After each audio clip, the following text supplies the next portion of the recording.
Hello friends, this is Pawan Chaudhary. MPPSC टी80 2023 के इस नए लेक्चर में आपको स्वागत है। और इस वीडियो में हम लोग बात करेंगे भक्ति मूवमेंट इन इंडिया, भारत के अंदर भक्ति आंदोलन के बारे में। तो एक समय ऐसा था भारत के अंदर जब भारत में बड़े लेवल पे भक्ति आंदोलन की शुरुआत हुई, जहां पर लोग मंदिर में या जो भक्त हैं वो मंदिर में जाने के बजाय अपने घरों में बैठ के भगवान के भजन करते थे या भगवान की पूजा करते थे। और ये दौर भारत में जब आया, जब बोल सकते हैं कि भारत के अंदर ब्राह्मणवाद या भारत के अंदर जो पूजा परंपरा है उनमें एक बड़ा बदलाव आपको देखा गया। और इस समय पे पूरे देश के अंदर अगर देखा जाए तो दो प्रकार की भक्ति की ब्रांच सामने आपको आई, जिसमें एक को कहा जाता था सगुण भक्ति और दूसरी को कहा जाता था निर्गुण भक्ति। अब सगुण भक्ति वो होती थी जहां पर जो भी भगवान की पूजा कर रहे हैं, जिसको भी देवता मान रहे हैं या जिसकी भी पूजा कर रहे हैं, उनका कोई गुण होता है। जैसे भगवान राम है तो धनुष टांगा हुआ है या चेहरे पे तेज है, भगवान गणपति है जिनकी सूंड है, या भगवान कृष्ण हैं जिनकी मोर मुकुट आपको लगाया हुआ है या सांवला रंग उनका है। तो इस तरीके से भगवान के गुणों को माना जाता है, उसको हम कहा करते थे सगुण भक्ति।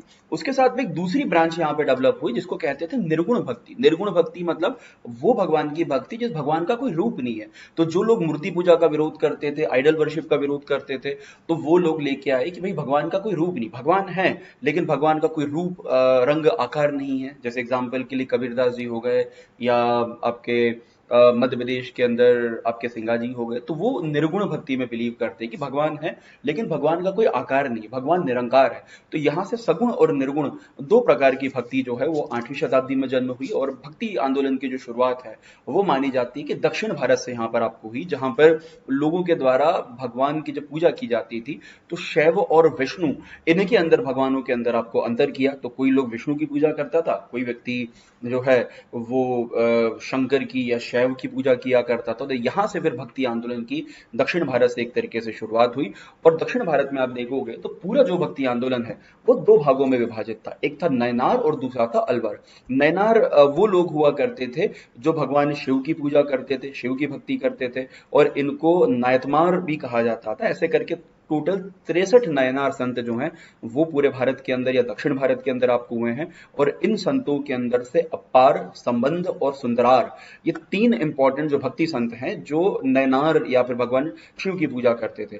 उनके साथ में आपका मनिक्क सागर या करियक्कल करके भी काफी इंपॉर्टेंट संत हुआ करते थे। उसी के साथ में इन्होंने जो रचनाएं लिखी, जो नयनार संतों ने जो रचनाएं आपको लिखी, उन रचनाओं को अगर देखा जाए तो उसके अंदर तेवाराम तिरुवक्कम और शिव भक्त तिरुचम, उसके बाद शक्तिशार रचित पेरियापुरन करके किताब उन्होंने यहाँ पर आपको लिखी, शक्तिशार नामक एक व्यक्ति ने। उसी के साथ में अगर देखेंगे, ये तो बात हुई नयनार की। नयनार के साथ हुआ करते थे अलवर संत। और अलवर संत कौन थे? वो लोग जो भगवान विष्णु की पूजा करते थे या विष्णु की भक्ति, विष्णु के जो अवतार हैं, द इनकारनेशन ऑफ विष्णु है, उनकी पूजा किया करते थे। और इनके अंदर देखेंगे तो एक बहुत ही इंपॉर्टेंट महिला संत थी, उनका नाम था अंदल। तो ये पहली महिला संत जो है वो अलवर में हमको यहाँ पे मिलती है। उसके बाद जितने भी अलवर संत थे उन लोगों ने जो अपनी राइटिंग लिखी, अपनी जो स्पीच लिखी, उसको दिव्य प्रबंध के नाम से उसको संग्रहित किया गया और कुल मिला के 12 संत आपको हुए, 12 संत आपको हुए। तो ये दो अगर देखा जाए तो अलवर और नयनार, तो नयनार के अंदर 63 संत और अलवार के अंदर आपको 12 संत हुआ करते थे। तीसरा जो डेवलपमेंट आपको हुआ जिसको कहा जाता था वीर शैव। अब वीर शैव क्या था? तो वीर शैव तकरीबन 12वीं-13वीं शताब्दी के या 9वीं 10वीं शताब्दी के आसपास आप बोल लें, तो 10वीं 11वीं शताब्दी के आसपास का जो पूरा पीरियड था, तो उस पीरियड में भगवान शिव के शिवलिंग की पूजा आपको होने लग गई। और जिसमें 12वीं सदी के आसपास आप देखोगे तो कर्नाटक के अंदर एक नए संप्रदाय का विकास हुआ जिसको वीर शैव या जिसको हम लोग आज के टाइम पर लिंगायत बोलते हैं। तो एक संत हुए, उनका नाम था बसवन्ना। तो उन्होंने बोला कि हम भगवान की मूर्ति की पूजा तो नहीं कर सकते, लेकिन हम एक लिंग की पूजा करेंगे या भगवान के शिव के रूप की पूजा करेंगे, जो ऑब्वियसली बात एक पत्थर जैसा आपको होगा, लेकिन हम लोग उनके लिंग की पूजा करेंगे। लिंग मतलब एक तरीके से पत्थर का लिंग जो होता है, पत्थर का एक आकार है, उसकी पूजा करेंगे। तो वो जो संत बसवन्ना है वो वीर शैव संप्रदाय जो है इसकी शुरुआत की। वीर शैव वैसे शुरुआत में जो है जैन धर्म को फॉलो करते थे, लेकिन बाद में जब वो चालुक्य राजा के दरबार में आए तो वहां से फिर उन्होंने अपना खुद का वीर शैव संप्रदाय या जिसको हम बोलते हैं लिंगायत संप्रदाय है, उसकी स्थापना या उसका एस्टैब्लिशमेंट यहाँ पर आपको किया। और यहाँ पर उन्होंने कई सारे उस समय की जो ब्राह्मणवाद की जो कुरीतियां थी, कई सारे सोशल टैबूज थे, उन सोशल टैबूज को तोड़ा। जैसे सबसे इंपॉर्टेंट इंपॉर्टेंट जो पुनर्जन्म है या रीबर्थ है, तो उन्होंने पुनर्जन्म का जो कंसेप्ट है उसको खत्म किया। साथ ही वर्ण व्यवस्था के अंदर बिलीव नहीं रखते थे, जो उस समय की मेन टीचिंग या महत्वपूर्ण आपका टीचिंग हुआ करती, तो पुनर्जन्म और इन चीजों में बिलीव नहीं किया। उसके बाद ये बोलते थे कि कोई भी व्यक्ति की अगर मृत्यु होती तो मृत्यु के बाद व्यक्ति जो है वो भगवान शिव में जाके लीन हो जाता। हर व्यक्ति जो ये जो परंपरा है, ये लगभग लगभग अगर आप देखेंगे तो ये जो अद्वैत का जो प्रिंसिपल था, उसी प्रिंसिपल की तरह यहाँ पर आपको काम किया। अब अद्वैत क्या होता है आगे आपको पता चलेगा। उसी के साथ में जो वीरशैव हैं, ये व्यक्ति को दफनाने जलाने के बजाय उसको दफनाने में बिलीव करते थे। तो जो भी व्यक्ति की डेथ होती थी लिंगायत की, तो उनको दफनाया जाता था। उसी के साथ में बाल विवाह का विरोधी, विधवा विवाह है उसका ये लोग सपोर्ट करते थे।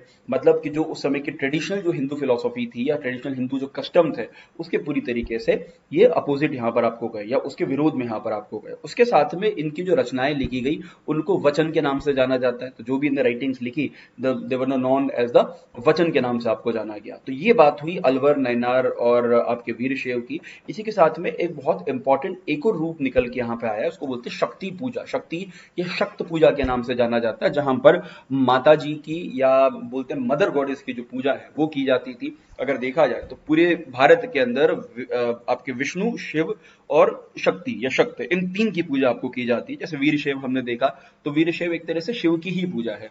तो तीन प्रमुख देवताओं की जो पूजा है वो भारत में आपको की जाती थी। शक्ति के अंदर जो देवी की पूजा है, तो ये जनरली आपके जो नॉर्थ ईस्ट भारत है या बोल सकते हैं कि उत्तर पूर्व के जो राज्य हैं, उन राज्यों में बड़े लेवल पे आपको होती थी, बड़े स्तर पे आपको होती थी। अगर आप देखेंगे दक्षिण भारत के अंदर शिव की पूजा, शैव की पूजा, उत्तर भारत के अंदर विष्णु की पूजा, और नॉर्थ ईस्ट में या उत्तर पूर्व में अगर आप देखेंगे तो उत्तर पूर्व में यहाँ पर आपको शक्ति की या जो शक्ति की पूजा है, शक्ति की पूजा यहाँ पर आपको की जाती थी। तो ये तो बहुत बेसिक चीजें हुई कि ये सब चीजें आपको होती क्या थी। और इसी तरीके से हमने देखा कि जो भक्ति मूवमेंट या भक्ति आंदोलन है, इसकी भारत के अंदर आपको शुरुआत होती है। इसकी स्टार्टिंग यहाँ पर आपको होती है जो अलवर नयनार के माध्यम से, तो वहां पर इसका डेवलपमेंट होता है। ठीक है, और यहां से आप देखोगे तो धीरे धीरे ये जो भक्ति आंदोलन है वो दक्षिण भारत से धीरे धीरे निकल के उत्तर भारत में आपको आने लग गया।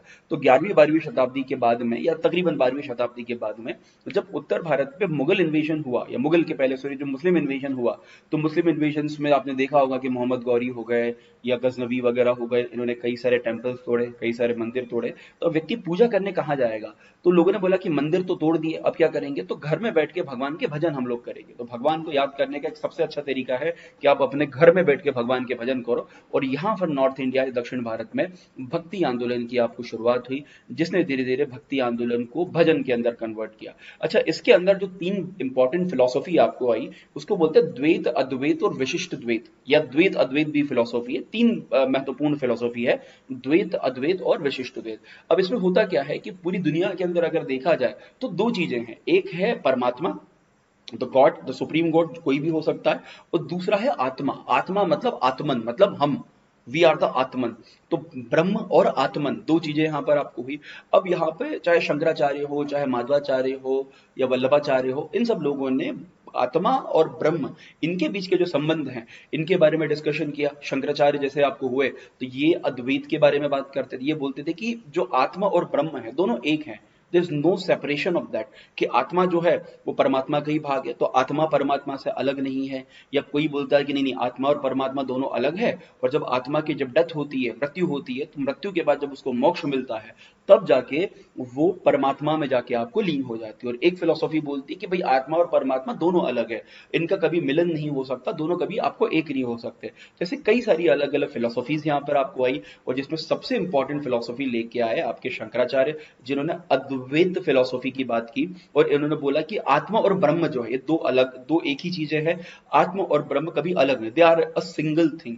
तो आत्मा से, ब्रह्म से निकल के ही आत्मन बनता है या ह्यूमन सोल आपको बनती है, और वो ब्रह्म से अलग नहीं है, ब्रह्म का ही भाग है। इसलिए बोला जाता है क्या है, अद्वैत है। अद्वैत मतलब नॉन ड्यूअलिज्म, कि अलग नहीं है भाई, आत्मा और ब्रह्म दोनों एक है। बोलता हम दोनों एक यूनिट है। तो आत्मा और ब्रह्म क्या है, एक यूनिट। ये किसने बोला? शंकराचार्य ने बोला। और शंकराचार्य ऐसे व्यक्ति थे जो पूरे भारत भारत में घूमे, भारत में घूम के इनके बारे में अलग से भी मैं बात करूंगा। पूरे भारत में घूम के इन्होंने अपने जो 4 मठ हैं, उन 4 मठों को स्टैब्लिश किया और 4 मठों के अंदर स्टैब्लिश करके चारों मठों की अलग-अलग फिलॉसफी इन्होंने दी, that we will discuss it later.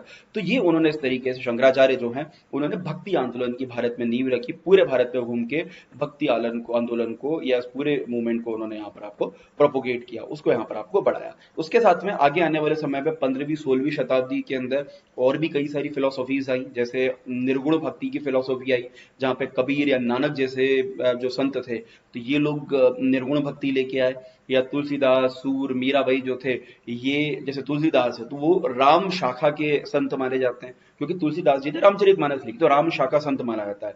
तो जो निर्गुण जो सगुण थी, उसके अंदर भी राम शाखा और कृष्ण शाखा, 2 शाखाएं थी, जिसमें तुलसीदास रिप्रेजेंट करते थे राम शाखा को, सूरदास और मीराबाई रिप्रेजेंट करते थे कृष्ण शाखा को। मतलब भगवान विष्णु के जो 2 बड़े इंपॉर्टेंट अवतार हैं, राम और कृष्ण, उन लोगों की पूजा जो है ये भक्ति आंदोलन के माध्यम से यहाँ पर आपको की गई। तो इस तरीके से भक्ति आंदोलन जो है वह नॉर्थ इंडिया या आपके उत्तर भारत के अंदर यहाँ पर आपको आया। तो ये पहला लेक्चर हुआ इनके बारे में। अगले लेक्चर में हम लोग और भी कई सारे इंपॉर्टेंट टॉपिक, जैसे कई सारे जो भक्ति संत थे, वल्लभाचार्य, शंकरदेव, रामानुजाचार्य, निम्बकाचार्य, माधवाचार्य, या उनके अलावा कबीरदास जी, आपके रामानंद जी, गुरु घासीदास, संत मुकाराम, मुलकदास हो गए, इन तमाम लोगों के बारे में आने वाले लेक्चर्स में हम लोग आपको बात करेंगे। साथ ही अगर अनअकैडमी का प्लस सब्सक्रिप्शन आप परचेज करना चाहते हैं तो अभी जाकर आप अनअकैडमी का प्लस सब्सक्रिप्शन परचेज कीजिए, क्योंकि अगर आप अनअकैडमी के प्लस सब्सक्रिप्शन के साथ में यूज करते हैं मेरा कोड पवन लाइव, तो you will get 10% discount on the plus classes. उसके अलावा कई सारे इंपॉर्टेंट जो ऑफर हैं, वो ऑफर भी अभी आपको, कई सारे इंपॉर्टेंट कोर्सेज आपको चल रहे हैं। जैसे एग्जांपल के लिए अगर देखा जाए तो मास्टर एडिशन बैच है फॉर एमपीपीएससी प्रीलिम्स 2023, फिर मंजिल करके बैच है, 3 जुलाई से स्टार्ट हुआ था, प्री और मेंस का कंपोजिट कोर्स है। मेंस 2022 के लिए समर्थ करके बैच आ चुका है।